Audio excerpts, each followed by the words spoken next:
सपने वो नहीं जो आप नींद में देखते हैं, सपने वो हैं जो आपको नींद ही ना आने दे।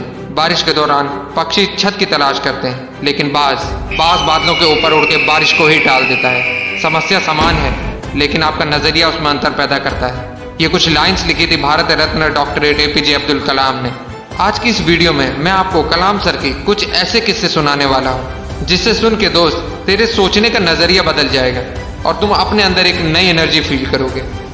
दोस्त, तुम्हें पता है कलाम सर ने शादी क्यों नहीं की?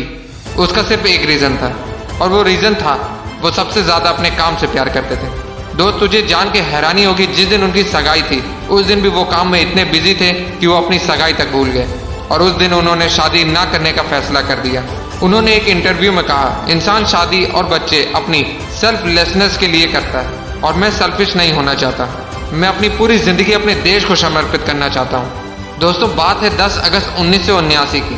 19 साल की मेहनत, 23 मीटर लंबा SLV-3 रॉकेट 17 टन की वजन लेके 7:58 पे आसमान में उड़ गया।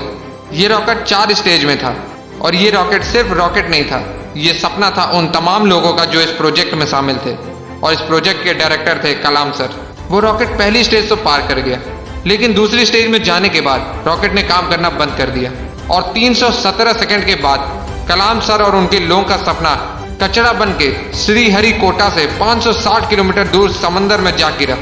दोस्त, क्या हालत हुई होगी उस वक्त कलाम सर और उन बाकी सारे साथियों की, जब उन्होंने 19 साल की मेहनत, उनका सपना कुछ ही सेकंड में समुद्र में कचरा बन के बिखर गया।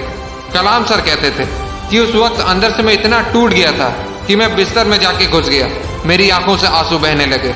लेकिन दोस्तों, कलाम सर हार मानने वालों में से नहीं थे। वो कहते थे, पहाड़ की चोटी से उतरने से पहाड़ चढ़ने का तजुर्बा नहीं मिलता, जिंदगी पहाड़ के चढ़ानों में मिलती है, चोटी पे नहीं।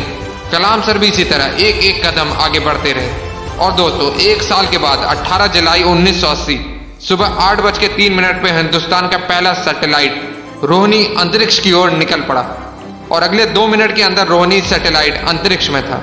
कलाम सर ने बताया कि उन्होंने उस दिन जिंदगी के सबसे अहम पल जिए, क्योंकि उस दिन उनकी 20 साल की मेहनत अंतरिक्ष में थी। दोस्त, उस दिन हमारा देश उन चंद मुल्कों में शामिल हो गया जिसके पास सैटेलाइट लॉन्च करने की ताकत थी।